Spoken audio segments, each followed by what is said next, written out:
एक बार भगवान विष्णु क्षीर सागर में शेषनाग पर विश्राम कर रहे थे। देवी लक्ष्मी उनके सम्मुख ही विराजमान थी। तभी ब्रह्मा जी के साथ अन्य देवता उनके समक्ष पधारे। जय ब्रह्मदेव, हे सच्चिदानंद, हे सृष्टि पालक। पापी रावण से पीड़ित होकर ये पृथ्वी, ऋषि, मुनि, देवता, गंधर्व सब आपकी शरण में आए हैं। इनकी रक्षा कीजिए भगवान। रक्षा कीजिए प्रभु, हमारी रक्षा कीजिए। रक्षा कीजिए प्रभु, हमारी रक्षा कीजिए। पृथ्वी पर सत्य का नाश हो रहा है प्रभु। पृथ्वी पर पाप की शक्तियां बढ़ रही हैं। लंका के राजा रावण ने तीनों लोकों में आतंक फैलाया हुआ है। देव, दानव, मनुष्य कोई उस पापी रावण के सामने टिक नहीं पाता, क्योंकि स्वयं ब्रह्मा और महादेव ने रावण को वरदान दिया है कि रावण की मृत्यु देव, दानव, नाग, किन्नर किसी के हाथों नहीं हो सकती। प्रभु, आपकी सृष्टि का भार उठाना मेरा परम धर्म है, पर जब पृथ्वी पर धर्म की जगह अधर्म अपना स्थान बनाने लगे तो मैं भी डोलने लगती हूँ। मैं अधर्म का भार कैसे संभालूं प्रभु? पाप की अग्नि से मैं जलने लगी हूँ। प्रभु, मेरी रक्षा कीजिए। पृथ्वी त्राहि त्राहि कर रही है प्रभु। जब अभिमानी रावण चलता है तो ऐसा लगता है मानो अपने पांव तले पृथ्वी को कुचल देगा। पृथ्वीवासी घबरा रहे हैं प्रभु। समस्त ऋषि मुनि भी रावण के आतंक से परेशान हैं। अबलाओं और मानवता की लाज बचाने वाला पृथ्वी पर कोई नहीं प्रभु। यदि कोई सत्य और धर्म की राह पर चलने के लिए सोचता है तो वह मनुष्य जीवित नहीं रहता। हर प्राणी को पाप के रास्ते पर चलने के लिए विवश किया जा रहा है। जब पाप की शक्ति बढ़ जाए तो पुण्य की शक्ति का जन्म होना आवश्यक है प्रभु। आपके कथन अनुसार जो व्यक्ति परिश्रम, पूजा, पाठ और अच्छे कर्म करेगा उसको आपका आशीर्वाद अवश्य प्राप्त होगा। इसलिए प्राणियों की रक्षा करना आपका कर्तव्य है प्रभु। इक्ष्वाकु वंश के तेजस्वी राजा दशरथ अयोध्या के राजा थे। उनकी 3 पत्नियां कौशल्या, कैकेयी और सुमित्रा थीं। राजा दशरथ के पास धन, वैभव, शौर्य की कोई कमी नहीं थी। उनकी प्रजा भी सभी प्रकार से सुखी थी, पर चिंता का एक कारण यही था कि राजा दशरथ के कोई संतान नहीं थी। वो संतान प्राप्ति की इच्छा से सदैव चिंतित रहते थे। एक बार, महाराज दशरथ, आज सूर्य देवता उत्तरायण में प्रवेश कर रहे हैं। इस शुभ मुहूर्त में अपने कुल देवता से जो भी मांगोगे वो इच्छा पूर्ण होगी। गुरुदेव, आपकी कृपा से हमारे पास धन, वैभव, शौर्य की कोई कमी नहीं है। बस हमें दुख इस बात का है कि हमारे कोई संतान नहीं है। मुझे तो भय है कि कहीं सूर्य वंश का सूर्य दशरथ के साथ ही समाप्त न हो जाए। आप निराश मत होइए राजन। भगवान सूर्य आपकी मनोकामना अवश्य पूरी करेंगे, परंतु उसके लिए पुत्र कामेष्ठी यज्ञ करना होगा। तो फिर गुरुदेव, उसमें देरी क्यों? आप यज्ञ का आयोजन कीजिए। देवी कौशल्या, ये यज्ञ मैं नहीं कर सकता। वेदों के ज्ञाता ऋषि श्रृंग मुनि इस यज्ञ को करवा सकते हैं। वो इसमें अधिक निपुण हैं। तो फिर उनको बुलाइए गुरुदेव और यज्ञ का अनुष्ठान कीजिए। देवी कैकेयी, उसके लिए महाराज दशरथ को स्वयं उनके पास जाना होगा और यज्ञ करने के लिए प्रार्थना करनी होगी। ऋषि वशिष्ठ, मैं आज ही ऋषि शुंग मुनि के आश्रम में जाऊंगा और उनसे विनती करूंगा कि वो मेरी प्रार्थना स्वीकार करें। उसके पश्चात राजा दशरथ नंगे पांव चलकर ऋषि श्रृंग मुनि के आश्रम में पहुँचे और उनसे भव्य यज्ञ कराने की प्रार्थना की। राजा दशरथ की आंखों से आंसुओं की धारा बहने लगी। उनकी प्रार्थना सुनकर ऋषि श्रृंग मुनि ने यज्ञ का आयोजन प्रारंभ किया। यज्ञ शुरू करने के साथ ही राजा दशरथ ने अपनी चतुरंगिनी सेना के साथ श्याम कर्ण नाम का घोड़ा छोड़ दिया। इसके बाद उनका यज्ञ शुरू हुआ। इस यज्ञ में ऋषि श्रृंग मुनि के साथ साथ सभी ऋषि मुनि, तपस्वी, विद्वान, मित्र, राजा महाराजा और उनके गुरु वशिष्ठ भी शामिल हुए। इन सभी लोगों की उपस्थिति में यज्ञ का आरंभ हुआ। मंत्रोच्चार से चारों दिशाएं गूंज उठी और यज्ञ की आहुति से सभी दिशाएं महक उठी और हवन कुंड की अग्नि में से अग्निदेव प्रकट हुए। उनके हाथ में खीर का पात्र था। राजन, ये खीर का पात्र लो और इस खीर को अपनी तीनों रानियों में बांट दो। जिस इच्छा से तुमने इस यज्ञ का आयोजन किया है, तुम्हारी वो इच्छा पूर्ण होगी। धन्यवाद अग्निदेव, आपने मेरी सारी चिंताएं दूर कर दी। आपकी जय हो अग्निदेव। यज्ञ के समाप्त होने के बाद महाराज दशरथ ने अपने सभी अतिथियों, ऋषि मुनियों, ब्राह्मणों आदि को दान देकर सकुशल विदा किया। कौशल्या, ये खीर का पहला भाग मैं तुम्हें देता हूँ, इसे ग्रहण करो। कैकई, ये खीर का दूसरा भाग हम तुम्हें देते हैं। ये लो सुमित्रा, खीर का तीसरा भाग तुम खाओ। सुमित्रा, तुम सबसे छोटी हो, इसलिए पहले मेरी इस खीर का थोड़ा हिस्सा तुम खाओ। आपने सही कहा दीदी, फिर तो मेरी खीर का भी कुछ भाग मैं सुमित्रा को देती हूँ।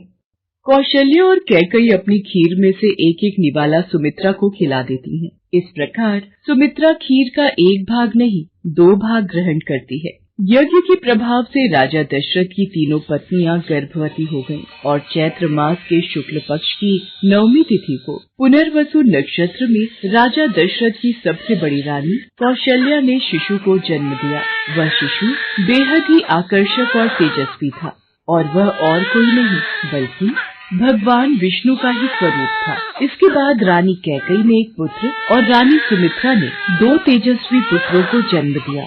4 पुत्रों को पाने के बाद महाराज दशरथ बहुत ही प्रसन्न हो गए और उन्होंने पूरे राज्य में उत्सव मनाया। कुछ समय बाद चारों पुत्रों का नामकरण किया गया।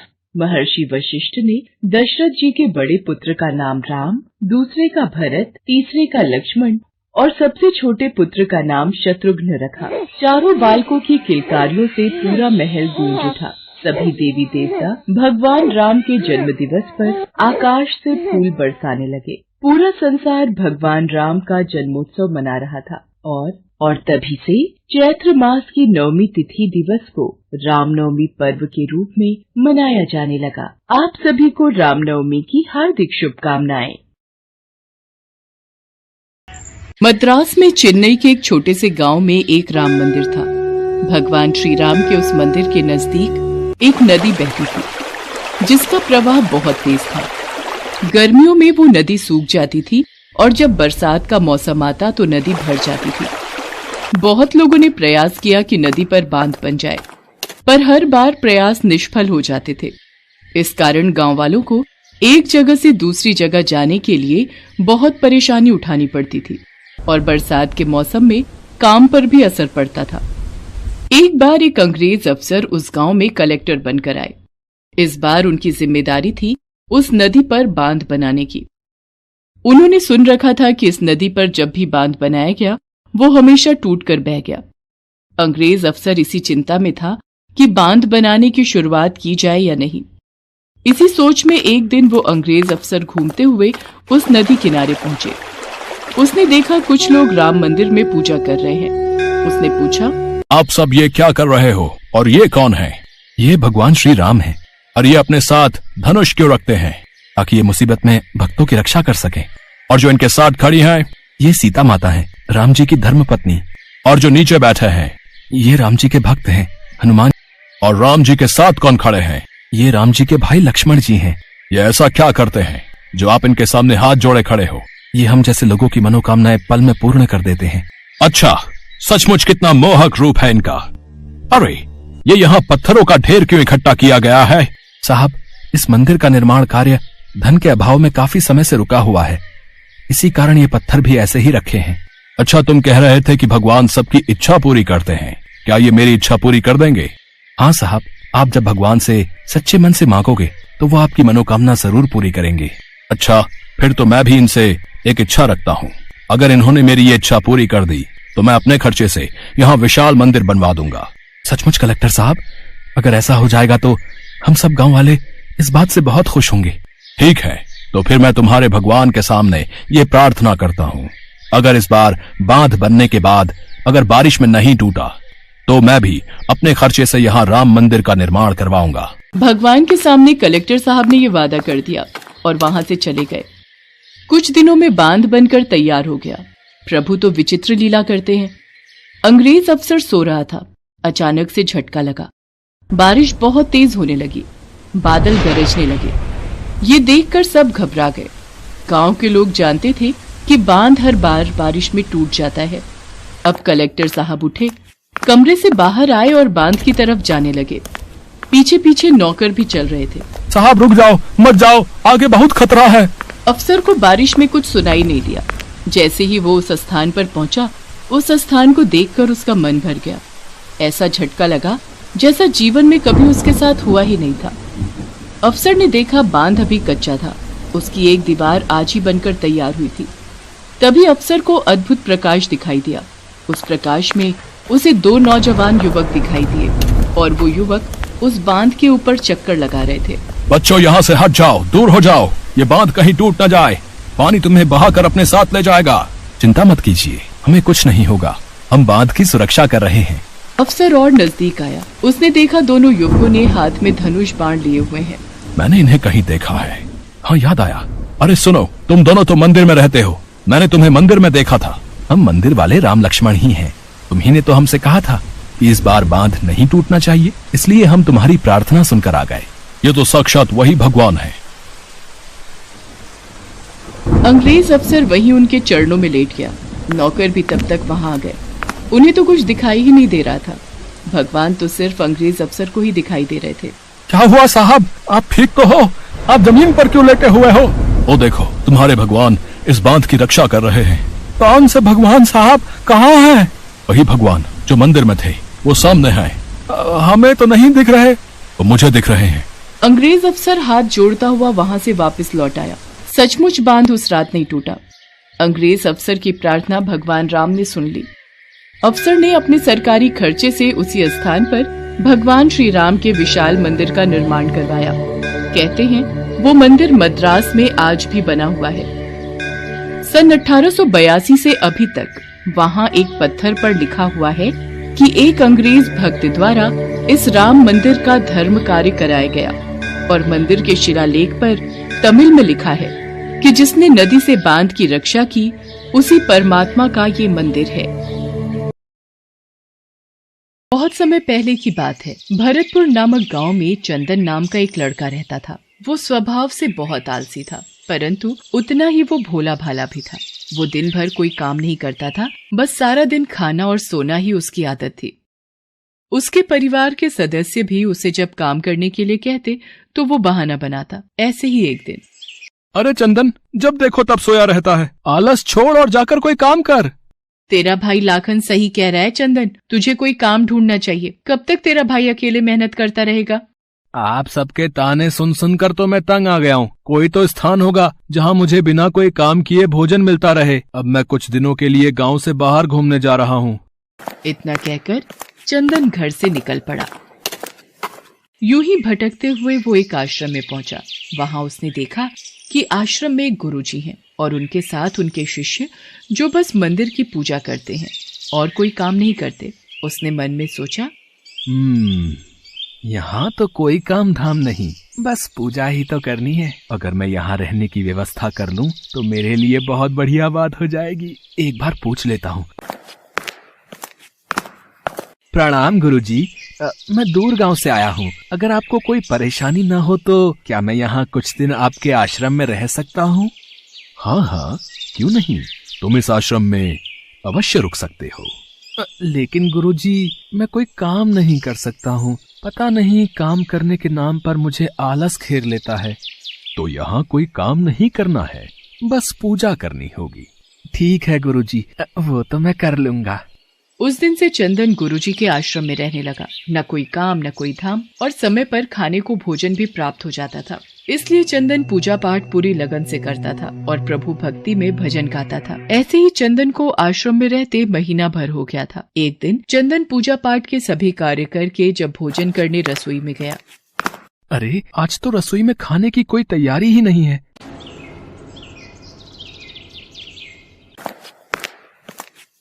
गुरुजी, आज खाना नहीं बनेगा क्या? चंदन, आज एकादशी है। आज आश्रम में सबका उपवास है और आज तुम भी उपवास रखो। आज भोजन नहीं बनेगा। नहीं नहीं गुरुजी, अगर मैंने उपवास कर लिया तो कल का दिन नहीं देख पाऊंगा। मैंने कभी भी उपवास नहीं रखा और मैं उपवास नहीं रख सकता। मैं तो बिल्कुल भूखा नहीं रह सकता। मुझे तो बहुत भूख लगती है। ठीक है चंदन, अगर तुम्हें उपवास नहीं रखना तो तुम मत रखो, पर खाना भी तुम्हारे लिए कोई और नहीं बनाएगा। तुम्हें अपना खाना स्वयं बनाना पड़ेगा। चंदन तो स्वभाव से निरा आलसी था। उसे तो बस बैठकर खाने की आदत थी, पर भूख भी तो शांत करनी थी। मरता क्या न करता। गया रसोई में। लकड़ी, आटा, तेल, घी, सब्जी लेकर चंदन अभी खाना बनाने बैठा ही था, तभी गुरुजी आ गए। चंदन, तुम आज नदी के उस पार जाकर रसोई बना लो, और जब तुम भोजन बना लोगे तो राम जी को भोग जरूर लगा लेना। ठीक है गुरुजी, मैं भोजन तैयार करके भोग लगा दूंगा। अब मैं चलता हूँ। चंदन ने नदी पार पहुंचकर पहली बार जैसे तैसे खाना बनाया। ये भोजन बनाना तो कितना मुश्किल कार्य है।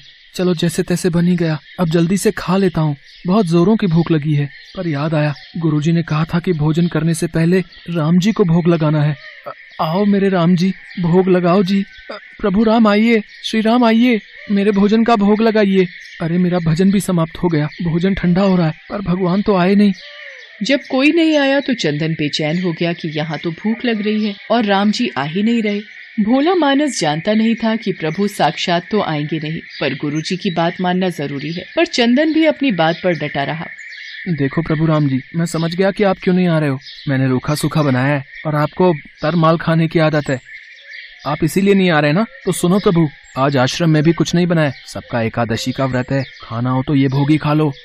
वो कहते हैं ना, भगवान भी भक्त के वश में होते हैं। श्री राम अपने भक्त की सरलता पर बड़े मुस्कुराए और माता सीता के साथ प्रकट हो गए। गुरुजी ने तो कहा था कि राम जी आएंगे, पर यहाँ तो माता सीता भी आई हैं और मैंने तो भोजन बस 2 लोगों का बनाया है। अगर एक को भोजन खिलाऊंगा तो दूसरे को ना पूछूं तो वो भी तो अच्छी बात नहीं है ना। कोई बात नहीं, मैं आज इन दोनों को ही भोजन खिला देता हूँ। मैं आज भूखा रह लूंगा।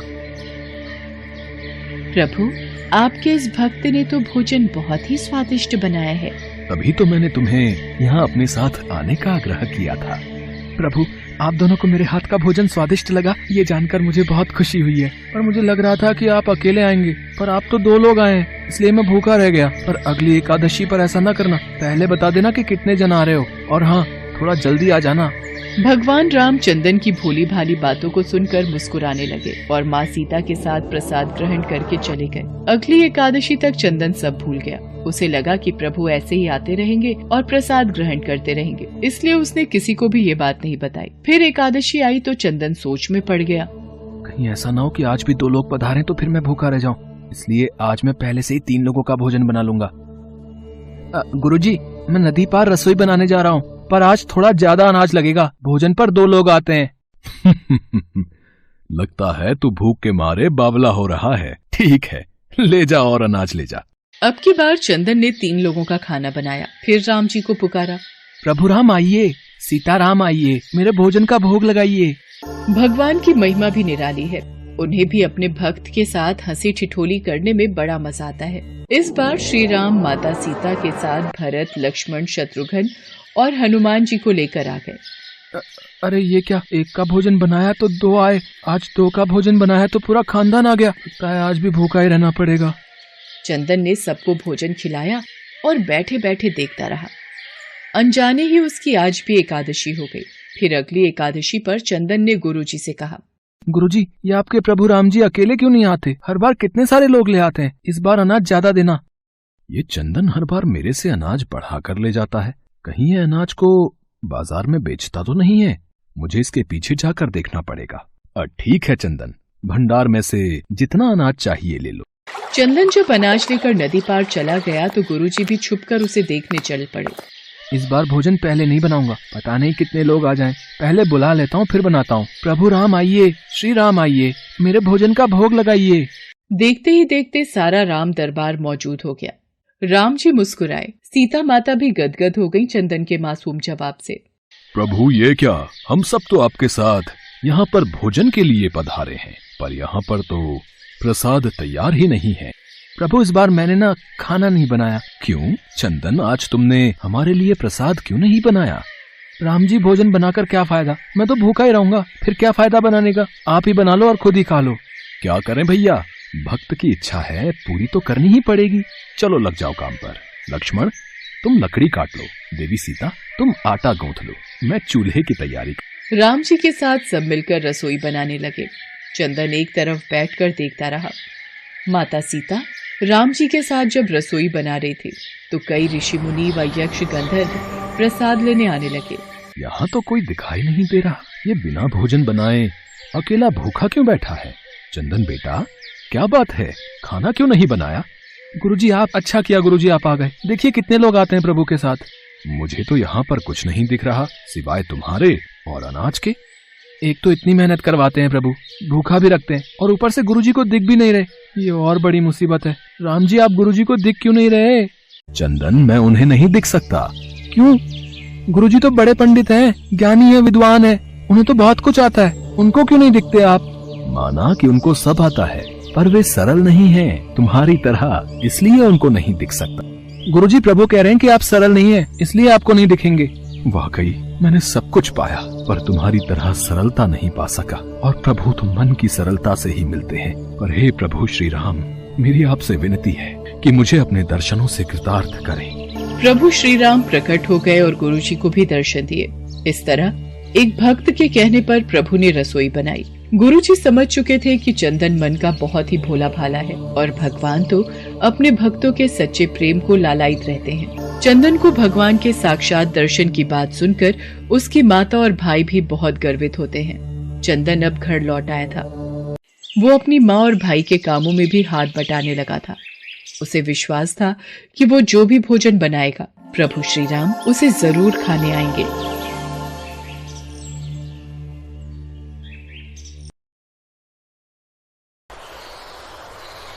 ये कहानी है रामानुजन की। वो एक तांगे वाला है। तांगे की कमाई से ही उसका घर चलता है। उसके घर में उसकी पत्नी गायत्री और 5 साल की बेटी चुनमुन है। रामानुजन का पूरा परिवार भगवान राम का भक्त है।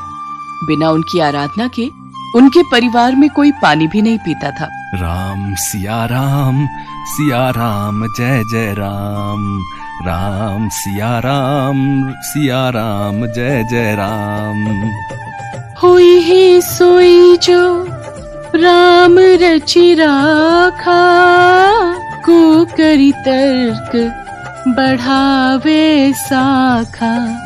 राम सिया राम जय जय राम, राम सिया राम जय जय राम।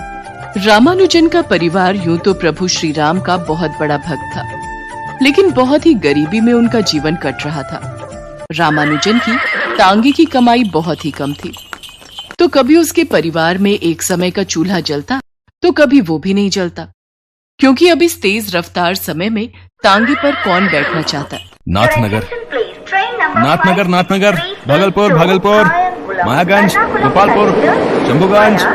रेलवे स्टेशन के बाहर खड़ा होकर रामानुजन यात्रियों को बुला रहा था, लेकिन उसके तांगे की ओर कोई देख भी नहीं रहा था। कोई ऑटो पर बैठता तो कोई टैक्सी पर। कोई बैठना ही नहीं चाहता मेरे तांगे पर। बैठना तो क्या, कोई देखता भी नहीं है। इस तरह कैसे चलेगा मेरे परिवार का जीवन। रामानुजन चिंता में डूबा हुआ अपने घोड़े से बातें कर रहा था। अब उसका घोड़ा उससे बातें तो नहीं कर सकता था, लेकिन बीच बीच में हिनहिना कर उसकी बातों का जवाब देता। समय कितना बदल गया ना हीरा। ये नई नई गाड़ियाँ आ गई हैं जो यात्रियों को तुरंत उनकी मंजिल पर पहुंचा देती हैं। हम पर किसी का ध्यान नहीं होता। ऐसे कैसे चलेगा हीरा, बहुत दिक्कत हो रही है अब। वैसे तुझे भी कहाँ दे पाता हूँ मैं भरपेट भोजन। रामानुजन की बातों को सुनकर उसका घोड़ा एक बार फिर से हिनहिनाया, लेकिन इस बार उसकी आवाज में दर्द था और उसका दर्द उसकी आंखों से झलक रहा था। अरे हीरा, तू रोने क्यों लगा? देख, तू रो मत। सच कहूँ तो मैं भी बेकार ही परेशान हो रहा हूँ, क्योंकि ऐसा करके मैं अपने राम जी को दुखी कर रहा हूँ। हर रोज तो मैं उनका भजन गाता हूँ, होई है सोई जो राम रचि राख, को करी तर्क बढ़ावे साखा। मतलब जो राम जी चाहते हैं वही होता है। अगर ऐसा है तो फिर मुझे क्यों चिंता करनी चाहिए। रामानुजन फिर से रेलवे स्टेशन की ओर से आ रहे यात्रियों की ओर देखने लगा और जोर जोर से आवाजें देने लगा। नाथनगर, भागलपुर, मायागंज, गोपालपुर, शंभुगंज। सुबह से रात हो गई, लेकिन उसके तांगे पर कोई नहीं बैठा। निराश हताश था वो अपने घर की ओर चल पड़ा। गायत्री कह रही थी कि घर में अब एक दिन का ही राशन बचा है। आज तो बोनी भी नहीं हुई है। क्या हो गया ये? कुछ दिनों बाद दिवाली भी आने वाली है। इस बार राम जी को एक लड्डू भी भोग नहीं लगा पाऊंगा क्या मैं? चिंता मगन रामानुजन घर की ओर बढ़ा जा रहा। सुनते हो जी, घर में अनाज का एक भी दाना नहीं है जी। कल थोड़ा सा आटा बचा था, उसी से 2 रोटियां सेकी थी, वो चुनमुन को खिला दी। आज पता नहीं वो क्या खाएगी। कुछ करता हूँ मैं गायत्री, कुछ करता हूँ। राम जी चाहेंगे तो चुनमुन को आज भरपेट खाना मिलेगा। लेकिन किस्मत की किताब में शायद रामानुजन और उसके परिवार के लिए रोटी नहीं लिखी थी। 3 दिन हो गए, रामानुजन के तांगे पर एक भी यात्री नहीं बैठा और 3 दिन तक उसके घर पर चूल्हा नहीं जला। एक रात जब वो अपने घर की ओर जा रहा था, तभी उसका घोड़ा खूब जोरों से हिनहिनाने लगा। अरे हीरा, क्या हो गया? क्या हो गया तुझे? तू ऐसे क्यों हिनहिना रहा है? कुछ दिक्कत है क्या बच्चे मेरे? अचानक रामानुजन का घोड़ा नीचे जमीन पर गिर पड़ा। तभी अचानक रामानुजन की नजर एक सांप पर गई जो वहां से रेंगते हुए भाग रहा था। अरे हीरा, हीरा, लगता है इसे सांप ने काट लिया है। हीरा जमीन पर गिरकर तड़पने लगा। अरे मेरे बच्चे, मेरे बच्चे, क्या हो गया मेरे बच्चे? तू उठ जा। मैं कितना बुरा मालिक हूँ, तुझे भरपेट चारा भी नहीं खिलाया और आज तेरी ऐसी हालत। कुछ देर तड़पने के बाद हीरा हमेशा के लिए शांत हो गया। मेरे बच्चे, ये क्या हो गया? तू मुझे छोड़कर चला गया। अचानक रामानुजन के कानों में उसके घोड़े की हिनहिनाहट की आवाज आई और उसके शरीर में फिर से हलचल हुई। अरे अरे, तू ठीक है? तू जिंदा है? हीरा जिंदा है? मेरा हीरा जिंदा है? क्या हुआ जी? क्या हुआ हीरा को? हीरा जिंदा है? हीरा जिंदा है, ये आप क्या बड़बड़ा रहे हैं? तभी रामानुजन की नजर जमीन पर उसके बगल में लेटी अपनी पत्नी पर गई। क्या हुआ जी? ये आप क्या बड़बड़ा रहे थे? रामानुजन ने अपनी पत्नी की बातों का कोई जवाब नहीं दिया और घर के बाहर खड़े अपने घोड़े के पास गया और उसे गले से लगा लिया। रामानुजन की आंखों में उस समय आंसू थे। राम जी की कृपा से ये सपना था, अगर ये सच होता तो अनर्थ हो जाता। भले ही हीरा की मौत एक सपना थी, लेकिन उसके परिवार ने 4 दिनों से रोटी का एक निवाला नहीं खाया था। ये एक सच था और ये सच बहुत भारी पड़ने वाला था। दिवाली के एक दिन पहले की बात है। हीरा जब अपने घर पहुंचा तो उसने देखा कि उसकी पत्नी अपनी छोटी सी बेटी चुनमुन को गले से लगाए रोई जा रही है। बेटी, बेटी आंखें खोल, आंखें खोल, क्या हुआ है तुझे? आंखें खोल। लेकिन चुनमुन किसी मृत की तरह लेटी रही। रामानुजन अपनी बेटी की हालत देखकर बहुत चिंतित हो गया। उसने अपने घर के कोने में रखी राम जी की मूर्ति की ओर आंसू भरी दृष्टि से देखा और मन ही मन कहा, राम जी, आपके हाथ में सब है, साथ दीजिएगा। रामानुजन चुनमुन को तांगे में बिठाकर अस्पताल ले गए। ओह, कितने दिनों से आपकी बच्ची ने कुछ नहीं खाया है। इसकी हालत बहुत गंभीर है, ऐसे तो ये मर जाएगी। अभी तो इसे सलाइन चढ़ाना होगा। आप इसके खाने के लिए फल, जूस वगैरह लाइए और हाँ, इसे भरपेट खाना खिलाइए। इसके शरीर में खून की बहुत कमी हो गई है। रामानुजन अस्पताल के बाहर आया और यात्री की उम्मीद में स्टेशन पहुंचा। अच्छा प्रसाद दे रहे हो आप, मेरे राम, अच्छा प्रसाद दे रहे हो आप। मेरी पूजा का बच्ची अस्पताल में गंभीर हालत में है, पेट में उसके रोटी नहीं है, मेरे तांगे पर कोई बैठता नहीं। अरे कैसे चलाऊं मैं अपना घर? और कैसे चलाते हो तुम दुनिया? कैसे? डॉक्टर ने कहा कि बेटी को फल खिलाओ। अरे कहाँ से खिलाऊं फल? कहाँ से दूं भरपेट खाना? तभी रामानुजन देखता है कि 4 लोग उसके तांगे की ओर आ रहे हैं। उनमें से एक आदमी घायल है, जिसे एक लंबे चौड़े आदमी ने अपनी गोद में उठा रखा था। उनमें से एक स्त्री भी है। वे सभी उसके पास आए और उनमें से जिसका नाम रामदयाल था, उसने कहा कि अरे भैया, अब जरा हमें नाथनगर छोड़ दोगे? देखो ना, हमारे साथी एक्सीडेंट में बहुत घायल हो गया है। नाथनगर में हमें इसे बड़े डॉक्टर को दिखाना है। हमें नाथनगर पहुंचना बहुत जरूरी है, नहीं तो हमारे इस मित्र की जान को खतरा है। क्यों हनुमान प्रसाद, सही कहा ना मैंने? उनकी बातों को सुनकर वो सबसे लंबा चौड़ा शख्स अपना सिर हिलाते हुए कहता है, बिल्कुल सही कहा प्रभु। क्यों तांगे वाले भैया, कितने पैसे लोगे नाथनगर के? अब हम चारों को बिठाओगे ना अपने तांगे में? क्योंकि और गाड़ी वाले हमें बिठाने को तैयार ही नहीं हो रहे हैं। बोल रहे हैं पुलिस केस है ये, हम कोई मदद नहीं करेंगे। हाँ हाँ, ले चलूंगा साहब, इतने पैसे दे देना कि अपनी बच्ची के लिए मैं फल खरीद पाऊँ, उसे भरपेट खाना खिला पाऊँ। हाँ हाँ, जो चाहोगे वो दे दूंगा। वे सभी रामानुजन के तांगे पर बैठ गए। रामानुजन को लगा कि इन चारों के बैठने से उसका तांगा भारी हो जाएगा, लेकिन ये क्या, उसका तांगा तो बिल्कुल हल्का था। रामदयाल उन सभी को लेकर नाथनगर की ओर जाने लगा। आज कितने दिनों के बाद मेरे तांगे पर कोई बैठा है, वो भी तब जब मुझे इसकी सबसे ज्यादा जरूरत थी। थोड़ी देर बाद नाथनगर आ गया। वे चारों रिक्शे से उतरे। रिक्शे से उतरते ही, भैया हमें माफ कर दीजिए, हमने आपसे झूठ बोला और यहाँ आ गए। वो क्या है ना कि हमारे पास आपको देने के लिए एक भी पैसे नहीं है, लेकिन हमारा यहाँ आना बहुत जरूरी था। एक तो मेरा घायल दोस्त, दूसरा हमने जब पैसे नहीं होने की बात और गाड़ी वालों को बताई तो कोई हमें बिठा ही नहीं रहा था। फिर हमें पैसे ना होने की बात बिना बताए हुए आपके तांगे में बैठना पड़ा। उनकी बातों को सुनकर रामानुजन की आंखों में आंसू आ गए। कोई बात नहीं साहब, अब पैसे नहीं है तो क्या कर सकते हैं आप लोग। ये कहकर रामानुजन उदास चेहरा लेकर वहां से जाने लगा तो रामदयाल ने कहा, रामानुजन, तुम्हें पैसों की बहुत जरूरत है ना, फिर भी तुम हमें भला बुरा नहीं कह रहे, जबकि हमने तुम्हारा और तुम्हारे तांगे का प्रयोग किया।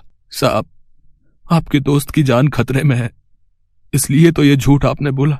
अगर नहीं भी बोला होता तो भी मैं आपके दोस्त को लेकर आता, क्योंकि पैसे से बड़ी चीज है मानवता, वो हमारे अंदर होनी चाहिए। उसके ऐसा कहते ही वहाँ एक तीव्र रोशनी चमकी और वे सभी अपने असली रूप में आ गए, प्रभु श्री राम, लक्ष्मण, माता सीता और हनुमान जी के रूप में।